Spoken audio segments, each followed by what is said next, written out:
Ritter Communications presents the NEA Varsity Podcast, brought to you by Tubetown and NEA Sports. Here are your hosts, Marcus Carlton and Ryan Fletcher.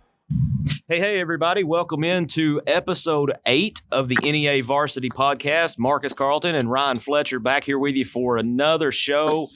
Ryan, you guys were off Friday night, give you a chance to sit at home and watch our game, and man, what a game it was. Yeah, it was quite something. As a matter of fact, as we mentioned before we started this podcast, 2 weeks in a row that you guys have had great football games that both ended in some tremendous controversy. So, Marcus, tell us a little about that. Yeah, a little bit of drama. So, we had the issue at the Pocahontas game where the clock kept running, and Coach Engel and a lot of the Westside faithful believed that the clock should have been stopped because it was like Pocahontas was basically delay a game, for lack of a better term. I don't know if that's the exact call that would have been made, but that's what they were saying. What the fans were saying is that, they took their time getting off the pile and allowed more time to run off the clock than should have. So Pocahontas ends up holding on to a 28-25 victory over Westside. Fast forward 1 week, we get down to the end of the game at Brookland. Westside is trailing 26-21, coming up with inside of about 15 seconds or so left, and get down to the goal line. And there was a quarterback sneak by River Engel. There was a second play that I believe it was Tyler Ray they tried to go up the middle with, and the referees ended up blowing the play dead to reset the ball and give Westside another chance. Well, not only did they do that, but the white hat went over to the press box and told the official scorekeeper to take the clock from 3 seconds back up to 12 seconds, which, of course, did not go over well with the Brookland faithful.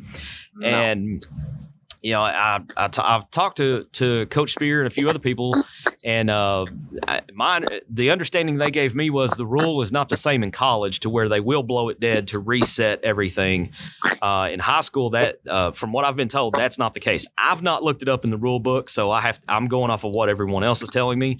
But if it's not supposed to be reset, then if the ball is not supposed to be blown dead, to reset the ball on it would have been, I believe, 3rd and goal or 4th and goal, then essentially the clock should have run out on Westside. But I don't know the rule, so I can't really I've got to go to Google and see what the actual rule is. All I'm going off of is what I've been told by a couple fans from Brookland, and then also, like I said, I talked to Coach Spear a little bit, but I've got to get a little more clarification on it. But either way, man, it was from an entertainment standpoint, you can't ask for anything better than coming down at the end of the game with less than 5 seconds left, and you're on the one team is on the half-yard line. I mean, they couldn't have been more than a half a yard out from the end zone to win the game. So it was wild. And I was talking with athletic director at Westside on Saturday morning, Mr. Bowen, and he pointed out to me, he's like, he said, technically we probably should have gotten a chance to kick the extra point there.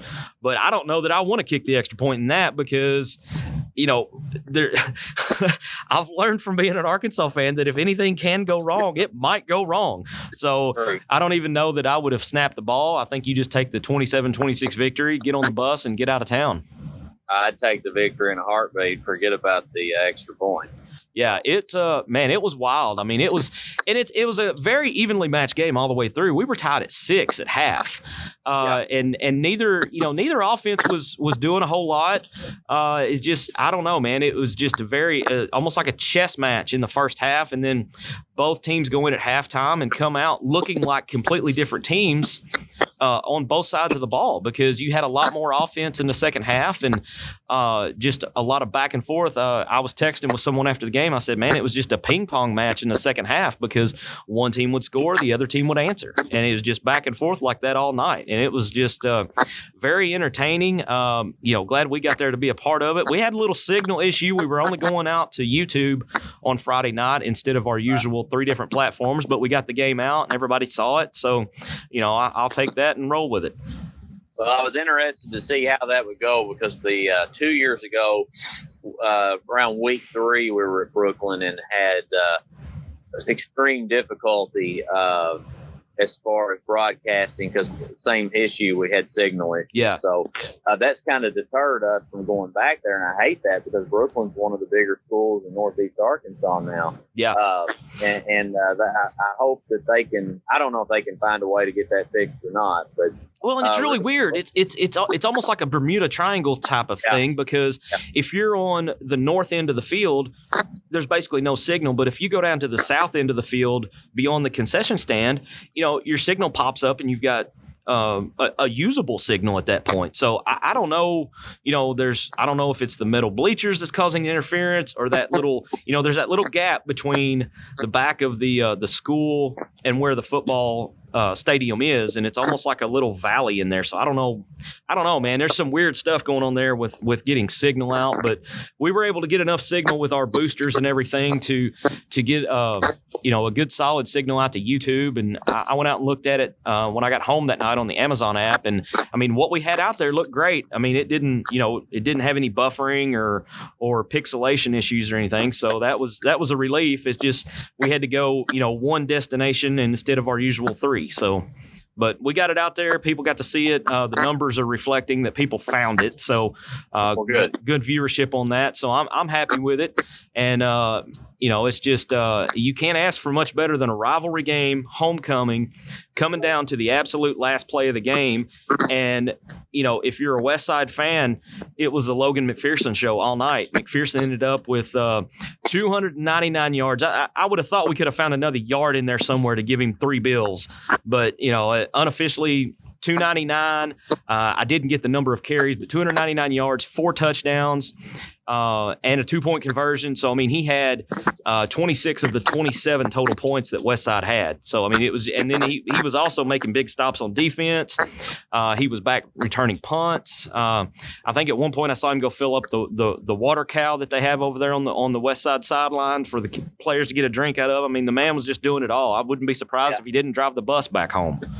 Yeah, well, it's going to take an effort like that from their main guy, and to garner a win against a team like Brookland that, they had, even though they lost the week prior, they still had momentum going into this ball game because they had that huge win against Pocahontas. So, obviously, great game that you guys covered, comes down to the wire, but Logan McPherson clearly proved to be the difference. And what a difference maker he is, Marcus, a guy that, I know over the course of the last couple of years, it's not the first time he's rushed for over 200 yards. I'm going to say, though, that's a career performance at almost reaching 300 and the number of touchdowns. Yeah, it would have to be, and I'm tempted to go back and look at the game footage again and see if we can't find another yard in there somewhere just to say that he got 3 bills, because there's just something about saying he got 300 in that game instead of 299. I mean, 299 is an awesome game, but there's just something about being able to say he got 300 yards and 4 scores in that game. So. Anyway, very impressive. And something that stuck out to me was, I think this is probably, and this is just me going off this, I've not been told this by Coach Engel or anything, but I think this was probably the first game that Logan McPherson's been at full speed since the opening game of the season versus Greene County Tech.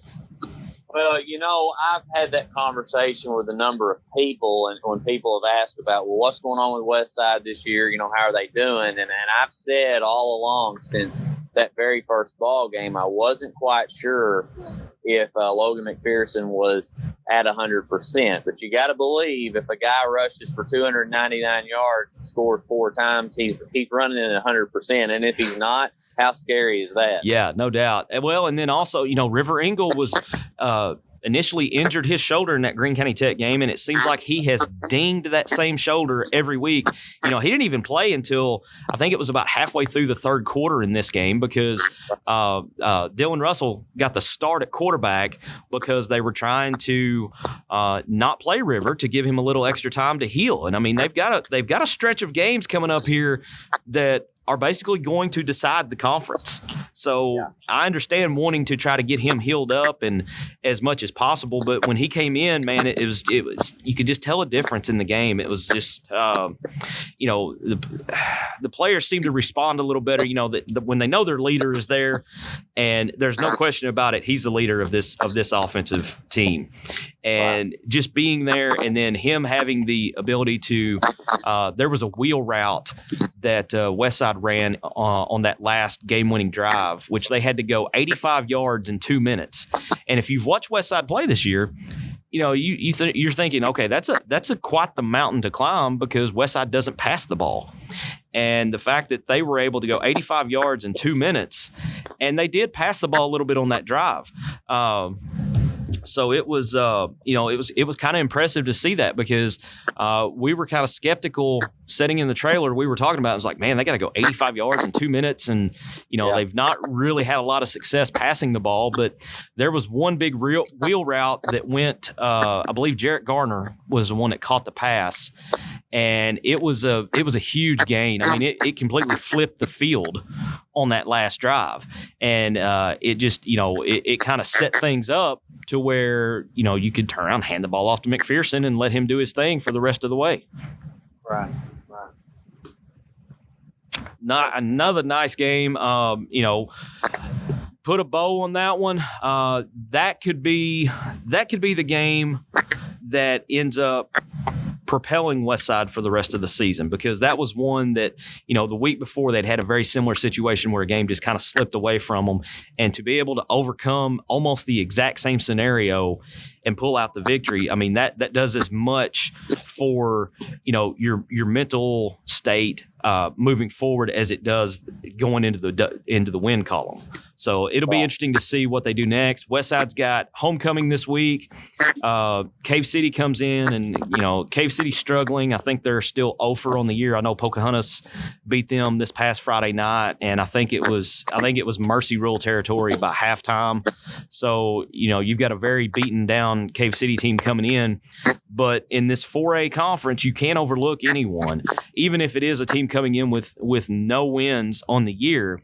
You've got that. You've got the distraction of homecoming. You've probably got some people who are going to be thinking about what's going on after homecoming with the big bonfire and everything that usually goes on. And you just got to keep your focus, get in, take care of business. And, this should be one of those games for Westside where by halftime, if you go out and you do what you're supposed to do, you can get some younger players in, get them some meaningful snaps in case you need them a few weeks down the road. So be interesting to see what happens and the approach that Westside takes to this one. I'm interested to see if River Engle even suits up for this game, because you would think that the situation that Cave City's in, that, maybe this would be a game that you could rest him. And it may be a situation like last week where they plan to rest him unless it gets to a point where they need him, because he did not start the other night. And so it was only one of those deals of, okay, we're only going to play him if we really need him.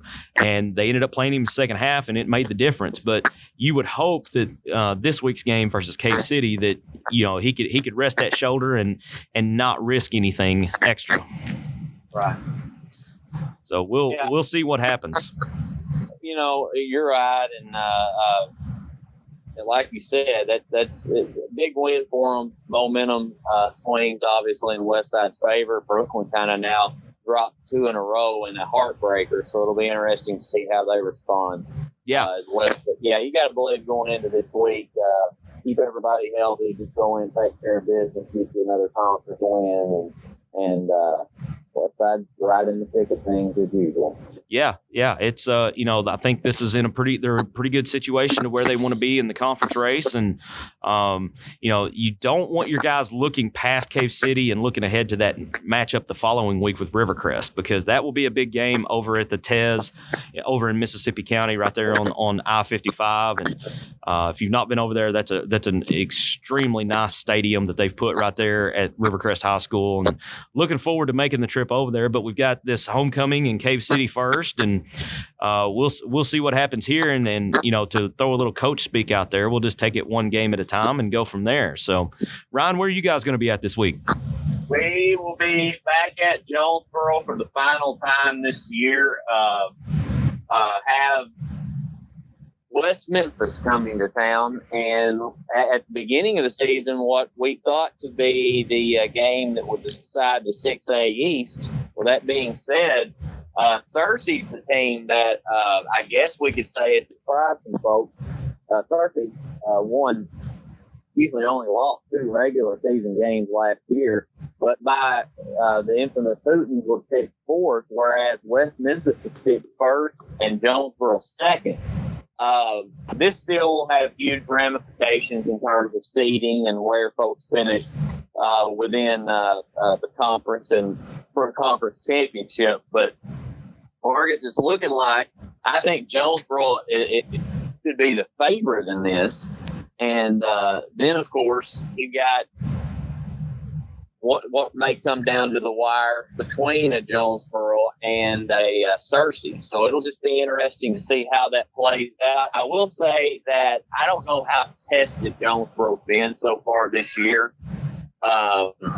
They have played Conway, which is obviously a big game for them. Only lost by a touchdown in that game. But aside from that, you could say Catholic, not a bad team, but they barely snuck away with early in the season, the victory. But Batesville, I don't know if that was much of a challenge. Mount Home wasn't a challenge. Jacksonville wasn't a challenge. I thought Pine Bluff would be a challenge, but last week Jonesboro rolled, and that went 37-14. That surprised me. I'll just be brutally honest. That surprised me. I thought Jonesboro had a really good shot at winning, but I did not see them going down there and just rolling Pine Bluff like they did. No, I didn't either. And but you know what? They did it, and they took care of business, which let me say this too. Jonesboro is having a spectacular year. They're 5-1 on the year, so they're very, very good. A lot to be excited about this Jonesboro team. So with that being said, they're about to enter the portion of their schedule that is going to be very tough. And it started last week against Pine Bluff, but they have West Memphis this weekend, at Searcy the next weekend, which is turning out to what could be, like I said, for the conference title, then at home against Sylvan Mills, and then on the road against Marion. So it's a tough road ahead for Jonesboro, but at the end of the day, they control their own destiny at this point if they can take care of business. Like I said, going into the year, according to Hootens, West Memphis picked to win the conference. I think Jonesboro's the favorite, especially at home on Friday night. I will say one thing that I'm interested to watch in the 2 games we've covered them, especially in that first game, the offense was pretty bad. It was hard to get a genuine gauge on the offense against Jacksonville, because I don't mean to be disrespectful, but Jacksonville just wasn't any good. When Jonesboro's been challenged against some of the better teams like a Conway, the offense struggled. The defense has been, to me, it's amazing how well that defense has turned around with Cheshire moving in as the defensive coordinator. He's just done an absolutely fascinating job since he's been there. Really intense guy. I love to watch him coach. Love to interview him and all that good stuff. That being said, to me, the difference in this ball game is, can Jonesboro score enough points? And they got a quarterback in Cross Jumper who, to me, in the games that I've watched him play, has looked a lot better running the football than he has passing. And I know he has a lot of potential to play at the next level if he chose to. I think he's going to be a baseball player. Probably be the smart move. He's signed to play at Tennessee in an SEC school. But I just, it's going to be interesting to see if he can really generate a passing game. He's got one really, really good receiver in Dryden Bartels. But from what I've seen, Jonesboro receivers at times have also struggled to get a lot of separation. And when they do, in the games that I've watched, and that's only been 2 or 3, they haven't just really been on the mark. So if they can come out rolling, it may be a different story. Albert George, they've got 3 running backs that play for Jonesboro that are all pretty solid. But Albert George, I think, is going to have to be a guy that steps in and responds at the tailback position on Friday night. But I go with Jonesboro as a favorite. I think it will be a close ball game. which we're excited about. We've had several lopsided games this year, and I don't for a second anticipate that being one of them. And to be quite honest, Marcus, the rest of the season, we've got some really stellar games. And it starts this Friday night. We follow that up with Valley View and Nettleton. And by the way, I want to give a shout out to the Blazers, 6-0, and beat Wynn this week for the first time in school history. That's awesome.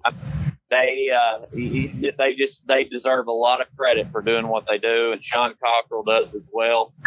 Cole Carpenter, the offensive coordinator, those guys have worked so hard over the last few years since moving up into 5A. And I know those coaches probably would have thought, yeah, we'd get there, but as a casual fan and supporter of Valley View, when they first moved into 5A, I would have said, no, this is not where they belong. And man, have they proved me and so many other people wrong. And they just deserve a ton of credit. So yeah, I was to expound on that just a little bit. I was talking with Randy Myers Friday night. Usually he and I get together and chat a little bit through social media after our games on Friday nights. And, he was talking about that this win for the Blazers down at Wynn, he called it the biggest victory in program history. And, it is. And I have to agree. There's any doubt about it. Yeah. And, they've had, if you remember back, I think it may have been 2 years ago, the last time the Blazers went down to Wynn. They dominated the game and had Wynn beat, and they had a defensive breakdown like in the last 30 seconds of the game or so, and Wynn was able to sneak out of there with the victory that night. But did not happen this time around. The Blazers went down, and that defense, man, just clamped down, and of course, Randy told me before the beginning of the season that he thought defense would be what carried this team, and he's been spot on with that. And you got to tip your hat to him, man. Sean Cockrell and I believe Josh Allison is the defensive coordinator there. They've been taking care of business. Yeah, they have, and I didn't mean to get off on a Valley View tangent and talking about our game for Friday night, but it was such to me that was the story of the weekend. I agree. That Valley View moved to 6-0, and they beat Win for the first time in school history. And I don't disagree for a second in what Randy says. I mean, you can make an argument back when they were in 4A that they had some huge wins that propelled them later into the playoffs. But since they've been in 5A, there's no doubt that this is the biggest win. And it's just all about taking a step at a time. And sure. It first came when two or 3 years ago when they got that big win over Nettleton on the road, and you just seen progression year after year from these guys, and you talk about that defense and how they had that breakdown 2 years ago. This defense is just too veteran laden to allow mistakes like that, and just such quality leadership from some of these players that they got. They firmly believe that they could beat Wynn going into this year. I've talked to several of those guys, and they did it. And, now they're the best team in the conference. And, of course, everybody's going to be gunning after them. And I'll tell you one thing. They've got Blyville this week, and they better not get too comfortable sitting up top, because that is a game that they could very well lose if they come in not with their heads up and ready to play. I personally don't think that'll happen. I think they have too many seniors and too many leaders. And Sean Cockrell knows that, hey, you can't let off the gas pedal right now because Blyville's good. Blyville is always one of those teams that has a lot of athletes and can beat you on any given night. And, I'm sure Coach Cockrell has talked to his team about, hey, when you're sitting on the mountaintop, you've got that bullseye on you and you get everybody's best shot. So I would expect Blyville to come out this week, and probably play pretty good, at least for a little while, because of the fact that, hey, we're taking on the best team in the conference. This is our chance to knock them off. But, I tend to agree with you. I think there's too many seniors on this Valley View team to let them have a letdown. Well, and I'll tell you this, they've won their last two games. Blyville had such a terrible start to the year, even in their last two losses, they barely lost to West Memphis at West Memphis. Right. And they gave Wynn a bit of a contest. So like I say, Valley View's the favorite going in. But with that being said, they have to be very, very careful not to slip up and to let off the gas pedal. Sure. So, be fun. Keep up with that, along with your game coming up, and of course ours against Jonesboro and West Memphis. Yeah. Hey, one thing I wanted to touch on just real quick on your game with West Memphis and Jonesboro. When was the last time that, at this point in the season, that you remember West Memphis having a losing record? That's not happened very often. Like I said, I mean, they were picked to win this conference. Right. So, and you know, it's going to be fun to watch them play because, like I said, they did struggle against the 5A rival. They did lose against Wynn on the road in week 3. We all know what went on during that ball game afterwards. Right. But you know, it just I don't know. It barely got by Marion in overtime. So, you know, and got smothered against Thursday. So it's and they're on a 2-game losing streak. So, you know, Jonesboro has the momentum going into this football game, and I just think West Memphis is a bit of a mystery going into this game. Yeah, you know, they're always at the top. You know, right now they're sitting at 2-4 overall, 1-2 in league play, 2 conference losses already. I mean, I can't remember a time when West Memphis has had 2 conference losses with still, you know, 4 or 5 games left to go in the season, and you know, especially coming off of a loss against Sylvan Hills at home. I mean, that's a major upset. That was one of the biggest upsets of the night last Friday night. Sylvan Hills goes into West Memphis and wins 31-23. And I think that's one of those that just kind of left everybody scratching their head like, you know, what is going on with the Blue Devils? And, you know, if I'm Jonesboro, man, I come out and hit them in the mouth right off the gate. I mean, just right off, you know, first play from scrimmage, I try to bust them in the mouth and see how they're going to respond. Because when a team is struggling like that, one of 2 things is going to happen. They're either going to act like a wounded animal that's been cornered and come out fighting, or they're going to completely fold. And right now, I don't know which way West Memphis is going to go. Yeah, I'm with you on that. And like I said, I think it's going to be a good ball game. But I just like Jonesboro's chances, and I definitely think they're by far the favorite, especially at home. I would agree. All right, Jonesboro, West Memphis, Suncom NEA Sports Game of the Week. What time will you guys' coverage kick off? 6:30. 6:30, okay. 6:30, have the coaches show, and shortly thereafter, it'll be a ball game. All right, tell us where we can see it.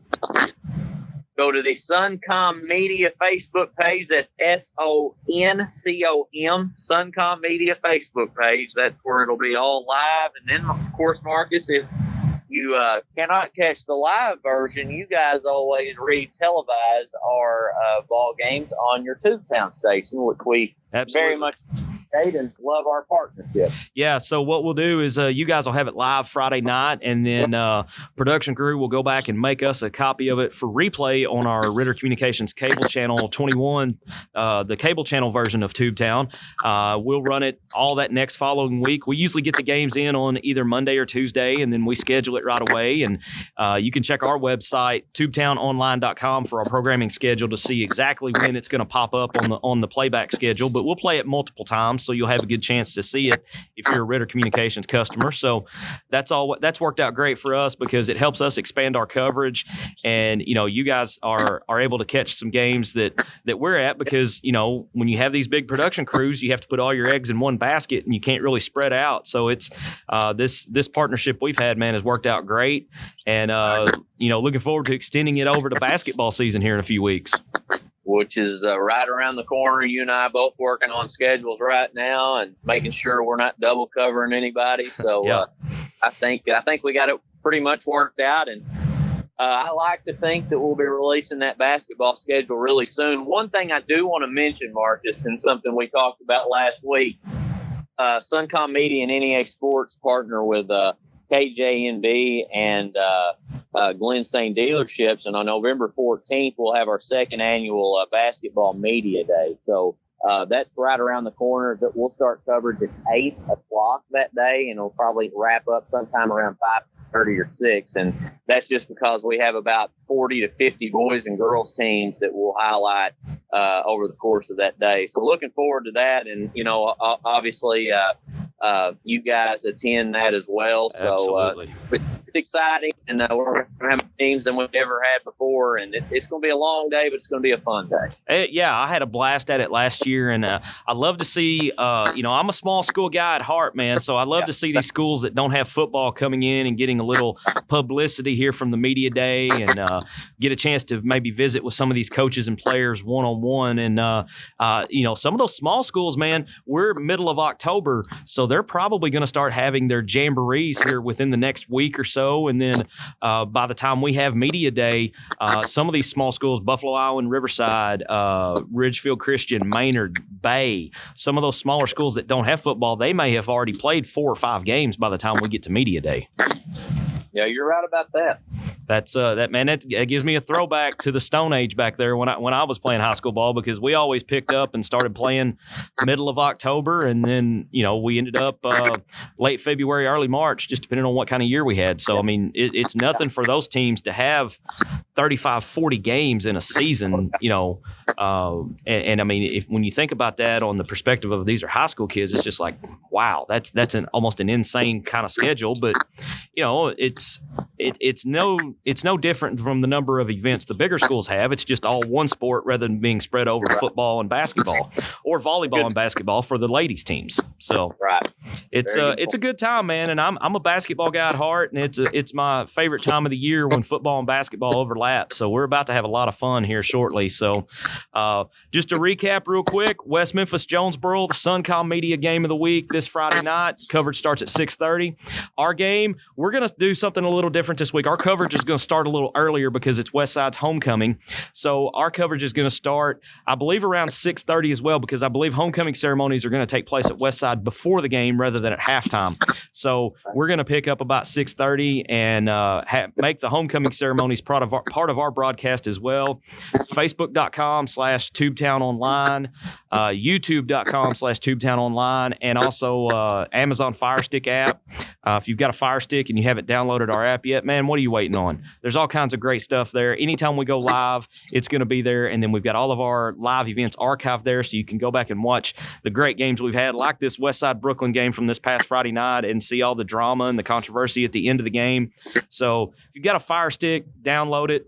Watch all of our games. Ryan, man, it's another episode in the books, and we'll come back next week and hopefully have a couple more really good games to recap. I'm looking forward to it, Marcus. Like I said, it's entering the stretch time, and truthfully in the heart of our schedule. So can't wait for it, and it's going to be a fun final month to close out this season. No doubt about it, man. All right, well, we'll see you next week, Ryan. Appreciate you coming on and us going over these games, and let's do it again in about a week. Sounds great. All right, for Ryan Fletcher, I'm Marcus Carlton, and you've been listening to the NEA Varsity Podcast. Thanks for listening to the NEA Varsity Podcast, a production of Ritter Communications, brought to you by Tubetown and NEA Sports. Be sure you're subscribed to the NEA Varsity Podcast to get the latest episodes. Tubetown is a community partnership of Ritter Communications.